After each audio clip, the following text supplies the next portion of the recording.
Hello বন্ধুরা, সিকিম ডায়েরির second part নিয়ে চলে এলাম। শিলিগুড়ি টু জুলুকের রাস্তাটা আজকে আমি আপনাদেরকে ডেসক্রাইব করব। যেরকম সুন্দর সেরকম ভয়ানক। তো লেটস গেট স্টার্টেড। রাইডিং শুরু হলো শিলিগুড়ির হোটেল থেকে। এইটা হচ্ছে মহানন্দা নদী, যেটা একদম শিলিগুড়িতেই অবস্থিত।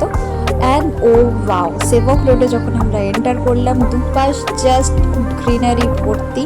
এবং শিলিগুড়িতে একটা ন্যাশনাল পার্ক আছে, সেটা অবশ্যই আপনারা ভিজিট করবেন। সেবক ক্রস করতেই ওয়াও, এত সুন্দর একটা ভিউ দেখা যাচ্ছে, দূরে পাহাড় দেখা যাচ্ছে। এটা চোখে না দেখলে পরে, মানে যখন আপনারা প্র্যাকটিক্যালি চোখে না দেখবেন, আপনারা কিন্তু জাস্ট ভিডিও দেখে এটার মজা পাবেন না। সো আমি সাজেস্ট করবো আপনারা গিয়ে কিন্তু অবশ্যই অবশ্যই অবশ্যই এই জায়গাগুলো ঘুরে আসবেন। আর এই যে টেরাবাঁকা রাস্তাটা দেখছেন, এটা ধরেই কিন্তু আমরা চলে গেছিলাম রংপোতে। রংপোতে পৌঁছানোর আগে আমরা এই রেস্টুরেন্টটাতে খেয়ে নিয়েছিলাম। জায়গা খুব সুন্দর, একদম নদীর ধারে জিনিসটা সিচুয়েটেড। আমরা খেয়েছিলাম মোমো, ম্যাগি আর ওয়াই খুব রিজনেবল প্রাইসে আমরা এখানে পেয়েছিলাম। এবং তারপর শুরু করলাম আমরা রংলি বাজারের উদ্দেশ্যে পথ চলা। অ্যান্ড ইয়েস, এই হচ্ছে রাস্তার কন্ডিশন। রাস্তা যে খুব ভালো ছিল আমি বলতে পারবো না। এই কন্ডিশন রাস্তা কিন্তু মোটামুটি আমরা 3.5-4 কিলোমিটার পেয়েছি। তারপরে আবার একটু রাস্তা ভালো থাকে এবং আবার 3.5-4 কিলোমিটার এই সেম রাস্তা, সেম প্যাচ। এবং টার্নিংয়ের সময়গুলো কিন্তু আমাদেরকে নেমে পর্যন্ত পড়তে হয়েছিল। সেই সব কিছুর ভিডিও হয়তো আমি করে উঠতে পারিনি, বাট যতটা পেরেছি ততটা আমি তুলে দেখাচ্ছি।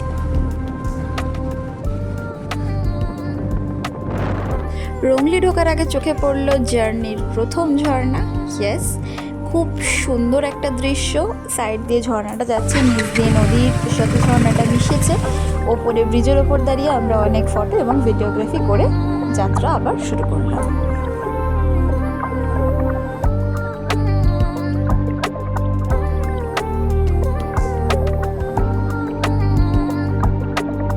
এখানে বলে রাখি, রংলি বাজার যাওয়ার উদ্দেশ্য একটাই।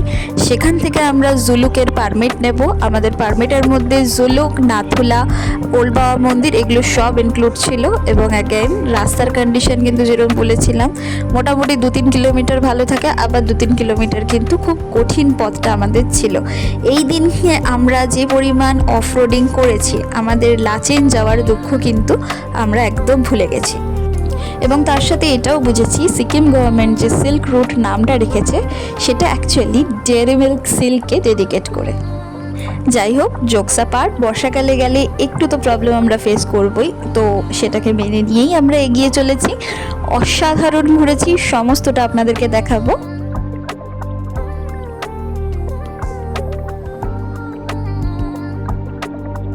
এখানে বলে রাখি, রংলি বাজার হয়ে যদি জুলুক ঢুকতে হয়, 4টের মধ্যে কিন্তু আমাদেরকে চেকপোস্ট ক্রস করতে হবে।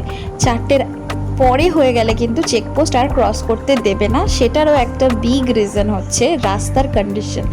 4টের পরে অন্ধকার হতে শুরু করে এবং অনেকে বলে যে পাহাড়ে নাকি ঝুপ করে সন্ধে নামে। আমি একদম এই কনসেপ্টটা ভুল পেয়েছি। কারণ কিনা এই যে সূর্যটা দেখছেন, এক্স্যাক্টলি এইটা কিন্তু এখনও মোটামুটি 3:30-4 বাজে, 4টে বাজেনি। এবং সন্ধ্যের যা দৃশ্য আমরা সিল্ক রুটে বা জুলুকে যাওয়ার সময় পেয়েছি, কেউ কখনো বলতে পারবে না যে পাহাড়ে ঝুপ করে সন্ধে নামে। আমি একদম এই থিওরিটাতে বিশ্বাস করছি না এই ট্রিপটার পর।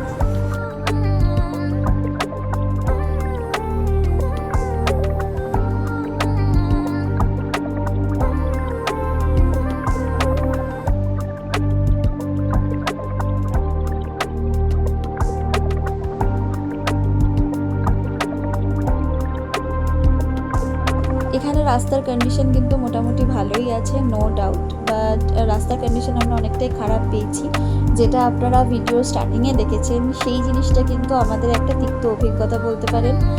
তিক্ত এই কারণেই, কারণ কিনা খারাপ রাস্তা পেয়ে পেয়ে আমরা এতটাই অভ্যস্ত হয়ে গেছিলাম যে খারাপ রাস্তাটাকেই ঠিক রাস্তা এবং ভালো রাস্তাটাকে ভুল রাস্তা ভাবতে শুরু করে দিয়েছিলাম। আমাদের হোটেল হচ্ছে স্নো লায়ন ছিল, তো স্নো লায়নে যাওয়ার জন্য যে রাস্তাটা, সেই রাস্তাটা কিন্তু ভালো রাস্তা দিয়ে নিচ দিয়ে যাওয়া যাচ্ছিল। কিন্তু আমরা ভেবেছিলাম যে না, উপর দিয়ে হয়তো ঠিক রাস্তা, কারণ ওটা খারাপ। তো যাই হোক, প্রেজেন্টলি যে রাস্তার কন্ডিশনটা দেখছেন, ঠিক এই কন্ডিশনে কিন্তু গাড়ি আমাদের বহুবার পড়েছি। এই কন্ডিশনটা যেটা দেখতে পাচ্ছেন, এই কন্ডিশনে কিন্তু টার্নিং ছিল এবং চড়াইয়ের টার্নিং। তো জাস্ট বুঝে নিন কী কন্ডিশনের মধ্যে দিয়ে বাইক গেছে। তো এটা হচ্ছে সিল্ক রোড স্টার্ট হচ্ছে। এখানে দাঁড়িয়ে আমরা অনেক ফটোগ্রাফি ভিডিওগ্রাফি করেছি। ডান দিকে যে চায়ের দোকানটা দেখছেন, এই চায়ের দোকানটায় কিন্তু আমরা দাঁড়িয়ে চা খেয়েছি। অসাধারণ ব্যবহার প্রত্যেকে, জায়গাটাও অসাধারণ, অসাধারণ দৃশ্য। বলে রাখা ভালো, এখানে কিন্তু দীপের বাইক স্ট্যান্ডে থাকা অবস্থায় পড়ে গেছিলো, কারণ কিনা কাদা এতটাই গভীর ছিল আমরা কিন্তু কেউ বুঝতে পারিনি। মোটামুটি 2 ইঞ্চি গভীর কাদা ছিল, যার কারণে বাইকটা পড়ে গেছিলো। এবং ঝর্ণা থেকে এই যে এই জলটা এখানে আসছে, একটু সাউন্ডটা আমি আপনাদেরকে শোনাবো।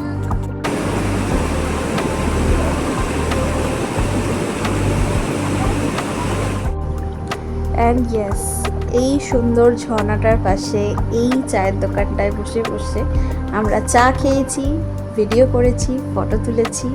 অ্যান্ড সেই বিখ্যাত সিল্ক রুটের রাস্তায় কিন্তু আমরা প্রচুর এনজয় করেছি। অ্যান্ড এটাই সেটা যেটার কথা বলছিলাম, পাথর দিয়ে বাইকটা স্ট্যান্ড করতে হয়েছে লাস্টে। এটা হচ্ছে সেই চায়ের দোকানটা যেটার কথা আমি বললাম।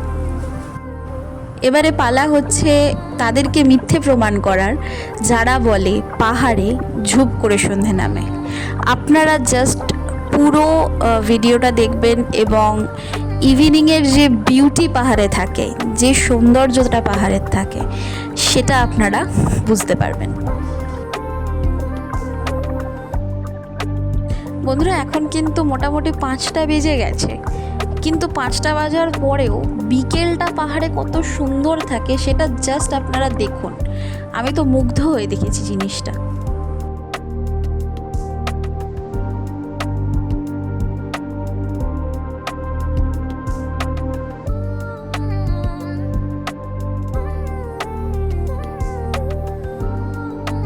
অনেকটা পথ চলার পরে এখন একটু রেস্টের পালা।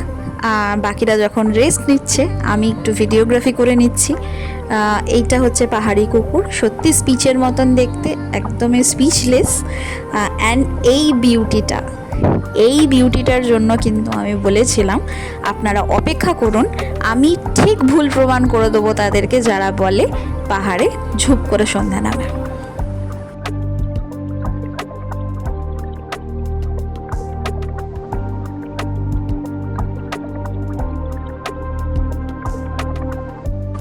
এখন কিন্তু সবে বিকেল 5:30। আমাদের সমতলেও বোধহয় এত সুন্দর ভিউ পাওয়া যায় না 5:30টার সময়। এবং ইয়েস, আমি ফ্রন্ট ক্যামেরা দিয়ে ভিডিও করছি কারণ কিনা পেছনের ভিউটা অত্যন্ত সুন্দর লাগছিল।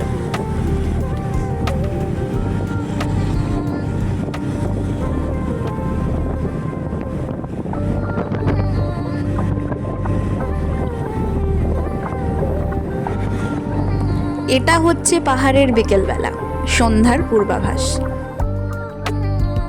এবং এই যে রাস্তার কন্ডিশন দেখছেন, এটার কারণেই কিন্তু 4টের আগে চেকপোস্ট ক্রস করে নিতে বলে। এখন আলো আছে বলে অতটা অসুবিধা হচ্ছে না, কিন্তু অন্ধকারে কিন্তু এই রাস্তায় গাড়ি চালানো নেক্সট টু ইম্পসিবল।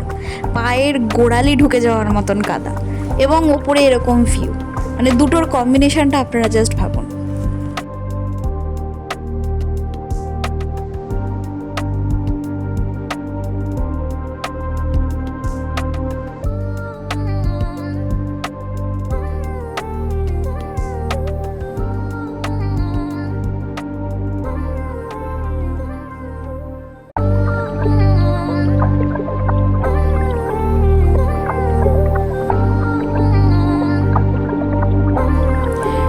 রাস্তাগুলো দিয়ে যখন যাচ্ছিলাম সত্যি একদম স্বর্গের সাথে তুলনা করতে ইচ্ছা করছিল। আমি মাস্ট সে যে এই রাস্তাগুলোতে অন্তত একবার হলেও জীবনে আপনারা ভিজিট করবেন। ভিজিট না করলে পরে শুধু ইউটিউব ভিডিওতে বা টিভিতে দেখে কিন্তু এই জায়গাগুলো উপভোগ করা ইম্পসিবল।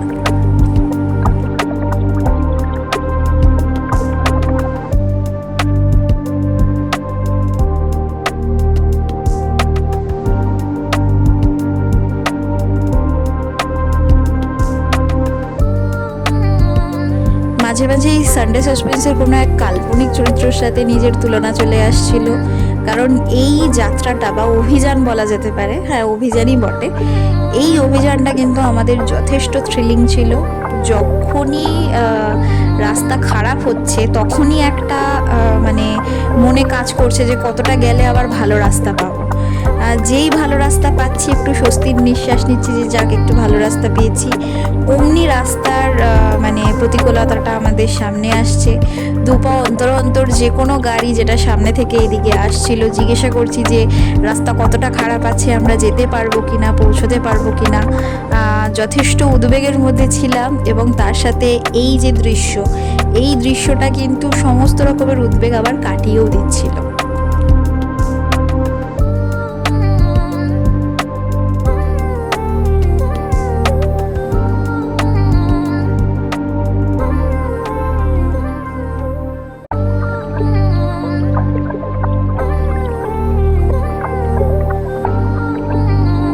এখানে দাঁড়ানো হয়েছিল আমার হাজব্যান্ডের হেলমেটটা ডেরা পড়বে তাই, কারণ ওটার মধ্যে গোপ্রোটা ইনস্টল করা ছিল, তো গোপ্রোটা এবারে আমাদেরকে ক্যাপচার করবে। এবং মজার ব্যাপার এখানেও ও ডেরার বাইকটা দাঁড়িয়ে থেকে থেকে এবারে পড়ে গেছে। আগে দ্বীপের বাইক এবং এখন ডেরার বাইক, মানে দাঁড়িয়ে থেকে থেকে পড়ে যাচ্ছে। চালানোর সময় কিন্তু কোনো সমস্যা আমরা ফেস করি না।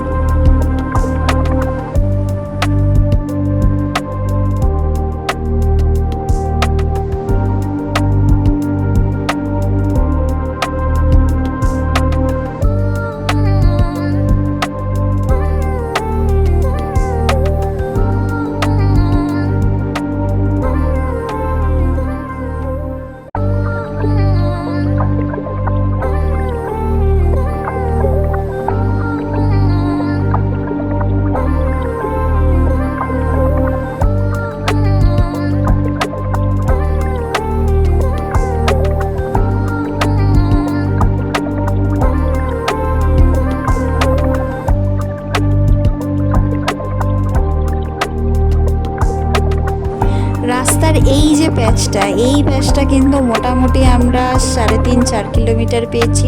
তখন গোপ্রোতে ব্যাটারিও ছিল না, তাই আমরা রেকর্ড করতে পারিনি।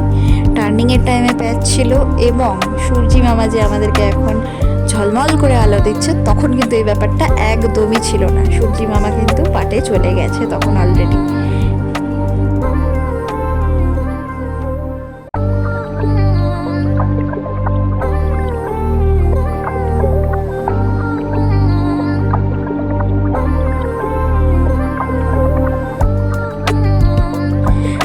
একটা জিনিস কি, একটা পাহাড় আরেকটা পাহাড় কে কিন্তু সূর্যের থেকে আড়াল করে দেয়, সুতরাং ঢালের দিকে কিন্তু একদিকে সূর্য আলো দিচ্ছে, অপর দিকে সূর্যের আলোটা কিন্তু আসছে না। সমস্যাটা কিন্তু যেখানে আলো আসছে না সেখানে হচ্ছে, এবং আমার মনের উদ্বেগ উৎকণ্ঠাও কিন্তু যখন সূর্য মামার আলো চলে যাচ্ছে তখনই সব থেকে বেশি বাড়ছে।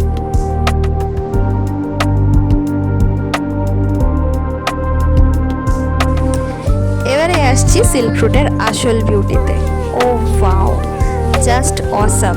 এবং এখান থেকে কিন্তু শুরু হলো আজকের দিনের আসল থ্রিলিং পর্বটা। হ্যাঁ, সূর্যের আলো আস্তে আস্তে চলে যাচ্ছে, এত সুন্দর একটা ভিউ, পা ভর্তি কাদা। এবং এই রাস্তা ভালো আছে, একদমই ভালো আছে, কিন্তু খারাপ রাস্তার জায়গাটায় কিন্তু আমাদের গোপ্রোর ব্যাটারিও শেষ হয়ে গেছিল এবং তখন অলরেডি 6:45 বাজে। অন্ধকার কিন্তু তখনও ঘনিয়ে আসছে, তখনও কিন্তু পুরোপুরি অন্ধকার হয়নি। তো দেখা যাক কতটা আমরা চালাতে পারি।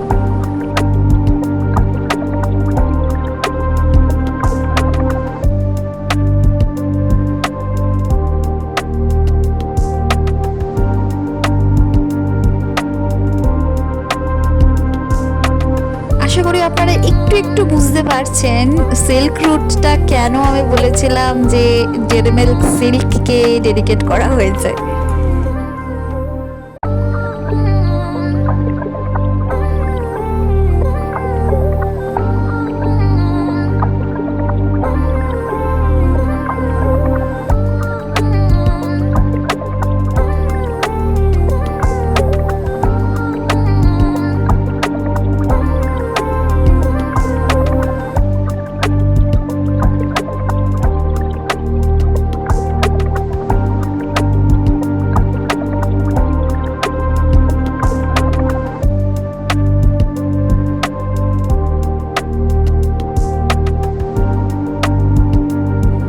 এটা কিন্তু সিল্ক রুটের অ্যাকচুয়াল ওটাই দেখেছিলাম। অসাম ভিউ, এবং ওই যে দূরে মেঘের দেশ, ওই মেঘের দেশের মধ্যেই কিন্তু আমাদের স্নো লায়ন রয়েছে। বলাই বাহুল্য, স্নো লায়ন হলো আমাদের হোটেলটা, যেটা আমরা জুলুকে ওই হোটেলেই ছিলাম। এবং সেই মেঘেদের দিকে তাকিয়ে যেতে যেতেই কিন্তু আমরা সেই ভুল রাস্তাটা নিলাম। এতটাই খারাপ রাস্তা পেয়েছি যে খারাপ রাস্তাটাই আমাদের ঠিক রাস্তা মনে হয়েছিল, এবং এটা ভুল। এটার পরেই কিন্তু আর রাস্তা নেই, ওখানে জেসিবি আছে, সেটা কিন্তু কাজ হচ্ছে এবং রাস্তাটা তৈরি হচ্ছে যাতে এটা শর্টকাট একটা ওয়ে তৈরি হয়। নিচের রাস্তাটা দিয়ে আমরা যাব, ওটা দিয়েই আমাদের যেতে হতো। এবারে বাইক ঘোরানোর পর্ব, আমাদের দুজন পিলিয়নকেই নেমে যেতে হলো। বাইক ঘোরালো, ঘুরিয়ে আমরা কিন্তু হোটেলে অবধি পৌঁছলাম।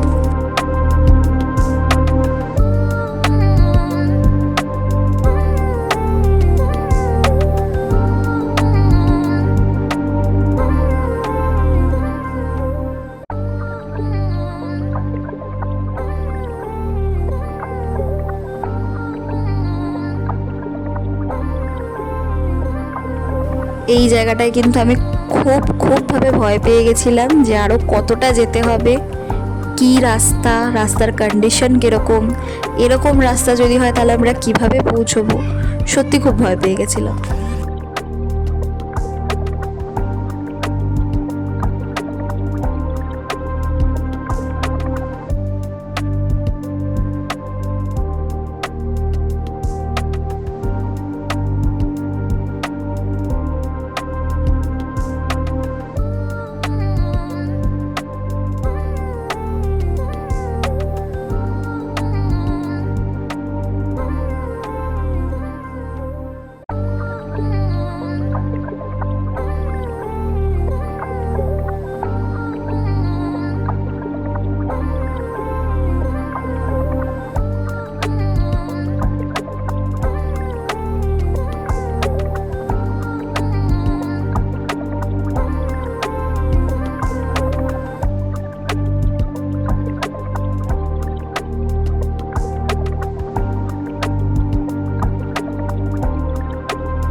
ফাইনালি আমরা হোটেলে পৌঁছলাম। এটা হচ্ছে স্নো লায়ন, এটা হচ্ছে ফ্রন্টের লুক, ডান দিকের রাস্তা দিয়ে এন্ট্রেন্স, এবং হোটেল থেকে সিল্ক রুটের ভিউ।